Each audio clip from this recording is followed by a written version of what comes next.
ওকে, তো আমরা আমাদের গত পর্বে পর্যন্ত আমরা যেটা করেছি সেটা হচ্ছে আমাদের পোস্টগুলো তুলে আনতে পারছি, আর এবং এমন ভাবে আমরা একটা মডেলের ভিতরে শো করাতে পারছি, তাই না? তো এখানে আমি ছোট্ট একটু কাজ করে রাখছি, মানে সময় বাঁচানোর জন্য। সমস্যা নেই, এটা আমি এক্সপ্লেইন করবো, সব দরকারে পুরোটা করে দেখাই দিব। এখানে আমরা এই যে এখানে যদি ক্লিক করি তাহলে দেখাবো আমাদের পোস্ট অ্যাক্টিভ, ঠিক আছে, এবং আমাদের আইকনটা চেঞ্জ হয়ে যাবে, ঠিক আছে। আবার যদি ক্লিক করি তাহলে এখানে দেখাচ্ছে যে পোস্ট অ্যাক্টিভ, আমাদের আইকনটা ক্লিক হয়ে যাচ্ছে, ঠিক আছে। এখানে যদি ক্লিক করি তাহলে দেখো পোস্ট ডিঅ্যাক্টিভ, এবং এখান থেকে আইকনটা পরিবর্তন হয়ে যাবে, ঠিক আছে। ওকে, আর এখানে যে আইকনটা পরিবর্তন হচ্ছে এটা মেটা রিফ্রেশের মাধ্যমে হচ্ছে। তো এই কাজটা আমি কিভাবে করছি সেটা আমি দেখাই, ঠিক আছে।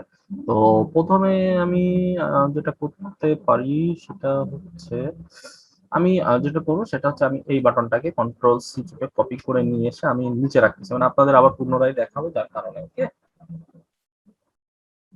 কন্ট্রোল ভি চেপে পেস্ট করে রাখলাম। হ্যাঁ, আর আমি এখান থেকে যেটা করবো সেটা হচ্ছে এখান থেকে এটা কমেন্ট আউট করে দিচ্ছি। হ্যাঁ, এটাকে কমেন্ট আউট করেছি, নিউ কন্ডিশনটা আসলে এখানে করে সেভ দিলাম।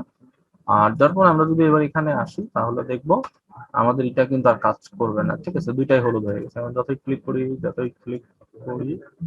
আচ্ছা, পোস্ট অ্যাক্টিভ হচ্ছে ডিঅ্যাক্টিভ হচ্ছে, এর কারণ হচ্ছে এখান থেকে কিছু মেসেজ পাস হচ্ছে, আর যার কারণে এটা হচ্ছে, ঠিক আছে। ওকে, যাই হোক, এটা আমরা দেখতেছি কিভাবে করা যায়। হ্যাঁ, এখন আমরা এখানে একটা কন্ডিশন দিব, ঠিক আছে। তার আগে আমি একটা কাজ করি, সেটা হচ্ছে আমি এখান থেকে কিছু আইডি পাঠাইছি, এই জিনিসগুলো আমি উঠাই দিচ্ছি যাতে আপনারা সম্পূর্ণভাবে বুঝতে পারেন। Okay, ঠিক আছে, দিলাম। দেন আমরা এখান থেকে সেভ দিলাম, কন্ট্রোল এস প্রেস করে সেভ দিলাম, ঠিক আছে। আর তারপর আমরা এখান থেকে রিফ্রেশ করি, ঠিক আছে, কোনো প্রবলেম নাই। আমরা এখানে দিলে আর কিন্তু কোনো কিছু দেখাচ্ছে না। এবার দেখেন আমাদের এখানে পোস্ট অ্যাক্টিভ অ্যাক্টিভ কোনো কিছুই দেখাচ্ছে না। হ্যাঁ, আচ্ছা, তো এখানে আমাদের দুইটা জিনিস করতে হবে, সেটা হচ্ছে আমরা যখন আমাদের এই যে স্ট্যাটাস, ঠিক আছে, পোস্টের ভিতরে একটা স্ট্যাটাস ছিল কিন্তু, তাই না? এই যে স্ট্যাটাস ছিল, তো আমরা এটা করব কি, এখানে যখন ওয়ান দেখাবে তখন আমরা এটাকে সবুজ কালার করে দিব, অর্থাৎ অ্যাক্টিভ। আর যদি আমাদের জিরো হয় তখন আমরা এখানে ওয়ার্নিং, এখানে যে ওয়ার্নিং কালারটা দেখাচ্ছে এটা। হ্যাঁ, তো বাটনটার দিকে যদি আমরা একটু খেয়াল করি সেটা হচ্ছে যে এখানে ক্লাস বাটন বাটন ওয়ার্নিং, ঠিক আছে। তাহলে আমি এখানে একটা কন্ডিশন দিচ্ছি, যদি আমাদের যেমন পিএইচপি শুরু করতেছি, শেষ করতেছি পিএইচপি, দেন ইফ, ঠিক আছে, row up status status status equal equal যদি জিরো হয়, হ্যাঁ, তাহলে কি হবে, ইকুয়াল ইকুয়াল যদি জিরো হয় তাহলে আমাদের এই যে ডিঅ্যাক্টিভ যেটা আসলে আছে অ্যারো ডাউন, হ্যাঁ, এটা শো করবে। তাহলে পিএইচপি শেষ, দেন পিএইচপি শুরু। আর এখান থেকে আমরা যেটা করবো সেটা হচ্ছে বাটনটা এর ভিতর রেখে দিচ্ছি। হ্যাঁ, ওকে, এটাকে আমি একটু ঠিক করে নিচ্ছি, ভিতরের দিকে নিয়ে যাই। ওকে, না, বাইরের দিকে নিয়ে আসতে পারতাম। ওকে, না, আর যদি বাটনটা মানে আমাদের ই হয় আসলে মানে এক হয়, মানে স্ট্যাটাসটা যদি এক হয় তাহলে আমরা কি করব সেটা হচ্ছে আমরা বাটনটা এখান থেকে কপি করতেছি, কন্ট্রোল সি চেপে কপি করলাম। আমরা এখানে আচ্ছা পিএইচপি শুরু শেষ করতে হবে কারণ যেহেতু এটা এইচটিএমএল কোড, ঠিক আছে, পিএইচপি শেষ করলাম। দেন আমরা এখানে এসে পেস্ট করে দিচ্ছি, মানে এটাকে একটু ঠিক করে নিচ্ছি ওটার মতো করে। ওকে, আর এটা হবে button success, S U C C S S success, ঠিক আছে, বাটন হবে সাকসেস, আর এরো হবে হচ্ছে আপ, ঠিক আছে। আচ্ছা, এখন যদি আমরা রিফ্রেশ করি তাহলে আমাদের এরো আপ হয়ে যাবে, কারণ আমাদের ডাটাবেসে দুইটাই ওয়ান আছে, তাই না? দুইটাই ওয়ান আছে, তো আমি এখান থেকে একটা স্ট্যাটাস যদি জিরো করে দিই, ঠিক আছে, তাহলে এবার যদি আমরা এখানে এসে রিফ্রেশ করি তাহলে দেখবো একটা স্ট্যাটাস মানে নিচে চলে আসছে, ঠিক আছে। ওকে, আচ্ছা, তো এখান থেকে এবার আমরা যেটা করব এই পেজের ভিতরে কাজটা করব, ঠিক আছে। তো এই জন্য আমাদের যেটা করতে হবে সেটা হচ্ছে এই পেজের ভিতর থেকে আমরা একটা আইডি পাঠাবো। তো আইডিটা আমি প্রথমে ডিঅ্যাক্টিভের জন্য করতেছি, তাহলে আমি এখান থেকে দিচ্ছি ডিঅ্যাক্টিভ ইকুয়াল টু আমাদের পোস্ট আইডিটা পাঠাইতে হবে, তাই না? হ্যাঁ, অফ পোস্ট আইডি, হ্যাঁ, পিওএসটি, সরি, এখানে পিওএসটি পোস্ট আইডি, ওকে, ডান। রেজিস্টার করে সেভ করলাম। আর এবার যেটা করব সেটা হচ্ছে আমরা রিফ্রেশ করতেছি। আর আমরা যদি এখানে আসি, তাহলে এই যে আইডিটা কিন্তু আমাদের এখানে পাচ্ছে। ওকে, হ্যাঁ আইডিটা পাচ্ছে। তো এইবার আমাদেরকে যেটা করতে হবে, ডিঅ্যাক্টিভের জন্য আমাদের আইডিটা ধরতে হবে, তাই না? তাহলে আমি এখান থেকে আসতেছি, কন্ট্রোল সি চেপে কপি করলাম। উপরে এসে যে আমি ডিঅ্যাক্টিভ যেটা করেছি আমি এখানে আবার করে দেখাই। ডিঅ্যাক্টিভের জন্য যদি ইফ ইজ সেট, যদি গেট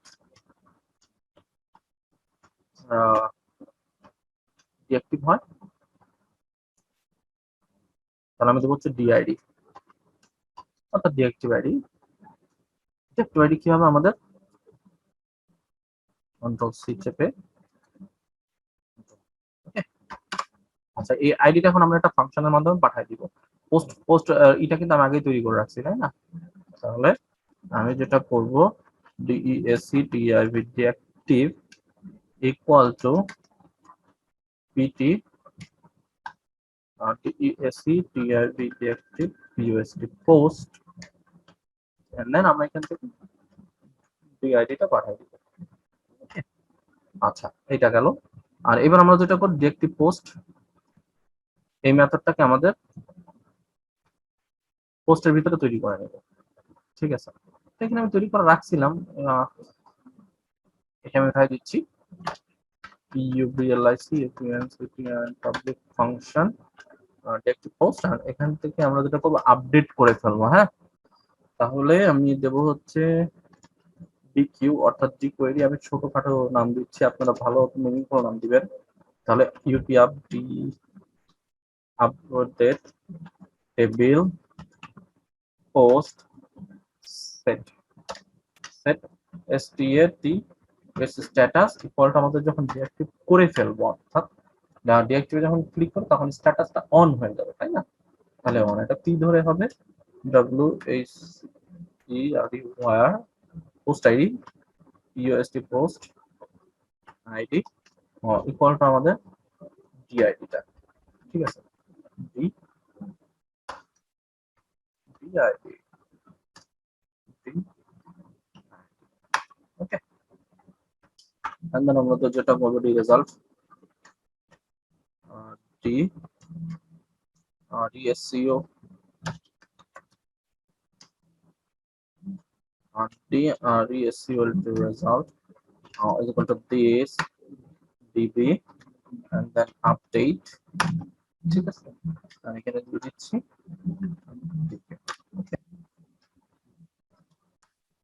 তাহলে if যদি রেজাল্ট হয়, তাহলে কি করবো, আমরা একটা মেসেজ পাঠাই দিবে, তাই না? পোস্ট অ্যাক্টিভ নামে এরকম পোস্ট এসসিটিআইভি অ্যাক্টিভ। ঠিক আছে, পোস্ট অ্যাক্টিভ, ডান। আর সেম জিনিসটাই আমি আবার করতেছি, সেটা হচ্ছে আমি পোস্ট অলের ভিতরে আসলাম। আর এখানে এই যে ডিঅ্যাক্টিভের জন্য যেটা করছি, অ্যাক্টিভের জন্য সেম কাজই, জাস্ট অ্যাক্টিভ আইডিটা ধরতে হবে। ঠিক আছে, তো আমি এখান থেকে যেটা করব সেটা হচ্ছে আমি নিচে আসি, নিচে আছে আমাদের, তাহলে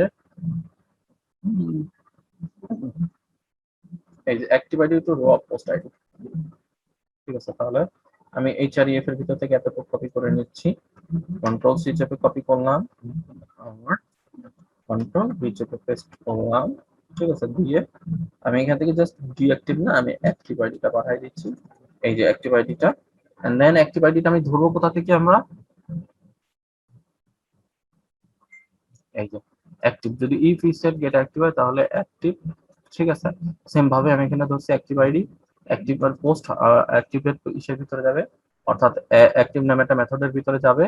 আর আমরা যেটা করছি, পোস্টের ভিতরে এসে আমি নিজে পাবলিক ফাংশন অ্যাক্টিভ মেথডটা তৈরি করে নিয়েছি, আমি এখানে কোয়েরিটা চালাইছি, সেম কোয়েরিটা। ঠিক আছে, জাস্ট এখানে 1 হবে আর এখানে হবে 0। ঠিক আছে, আমি পোস্ট ডিঅ্যাক্টিভেট। ঠিক আছে, আচ্ছা, এটা গেল। আর এবার যদি আমরা রিফ্রেশ করি, ঠিক আছে, আর এখানে আরেকটা জিনিসের কাজ আছে, সেটা হচ্ছে যে আমাদের এখানে যে মেসেজটা আমরা পাঠাইছি, ঠিক আছে, সেই মেসেজটা আমরা কোথায় ধরবো, সেটা হচ্ছে আমাদের মেসেজটা কিন্তু এর ভিতরে আছে, তাই না?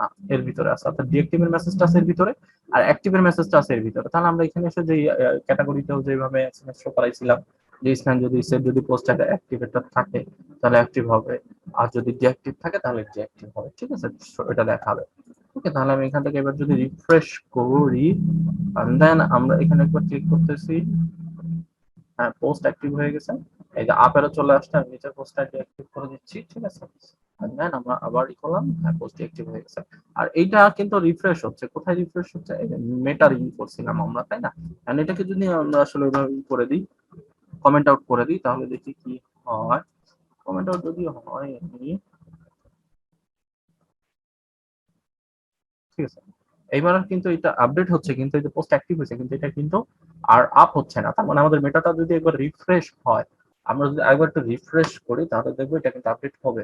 এই যে আপডেট হয়েছে, ঠিক আছে, এটা কিন্তু আমাদের আপডেট হয়েছে। ওকে, তো এখানে আমরা মেটা রিফ্রেশটা রেখে দিচ্ছি এই কারণেই যে আমাদের এর সাথে সাথে যাতে আপডেট হয়, এবং আপডেট হয়ে যেন আমাদের পেজটা আরেকবার একটু রিফ্রেশ নেয়, আর রিফ্রেশ নিয়ে যেন আমাদের সরাসরি রেজাল্টটাকে দেখায় দেয়, ঠিক আছে। আচ্ছা, তাহলে এই যে এটাকে আমরা অবজেক্টিভ করে দিলাম, দেন রিফ্রেশ হলো, অটোমেটিক এই চলে আসছে, ঠিক আছে। আবার যদি এখান থেকে ডিঅ্যাক্টিভ করি, তাহলে এটা ডিঅ্যাক্টিভ হবে, ঠিক আছে। আর ডিঅ্যাক্টিভ মানে কি জিরো, আমরা যদি আমাদের পোস্টের ভিতরে আসি, তাহলে দেখবো দুইটা আমাদের জিরো হয়ে গেছে, জিরো হয়ে গেছে স্ট্যাটাস, ঠিক আছে। আবার যদি আমরা এখানে আসি, এসে যদি আমরা এখানে ক্লিক করি, এখানে যদি ক্লিক করি, তাহলে পোস্ট অ্যাক্টিভ হয়ে গেছে, ঠিক আছে। এন্ড দেন আমাদের এখানে যে জিরো আছে, আমরা যদি পোস্টার এখানে ক্লিক করি, তাহলে দেখবো আমাদের এই যে পোস্ট আবার অ্যাক্টিভ হয়ে গেছে, ঠিক আছে, অর্থাৎ ওয়ান হয়ে গেছে। আমি আমার ফ্রন্ট এন্ডে এইভাবেই ডাটাগুলো শো করাবো, যদি আমাদের পোস্ট যেগুলো ওয়ান থাকবে সেগুলো আমরা ডাটা শো করাবো স্ট্যাটাস, ঠিক আছে। তো এভাবে আমরা অ্যাক্টিভ ডিঅ্যাক্টিভেট অপশনটা করে নিলাম, ঠিক আছে। তো এই দুইটা অপশন আমার ক্লিয়ার হয়ে গেছে, সেটা হচ্ছে যে মডেলের ভিতরে আমি টাকা তুলে নিয়ে আসছিলাম, আর পোস্টটা কিভাবে অ্যাক্টিভ ডিঅ্যাক্টিভ করতে হয় সেটা আমি দেখে নিয়েছি। আর আগামী পর্বে আমি যে কাজটা করবো সেটা হচ্ছে এডিটের কাজ। তো দেখা হচ্ছে আগামী পর্ব। আল্লাহ হাফিজ।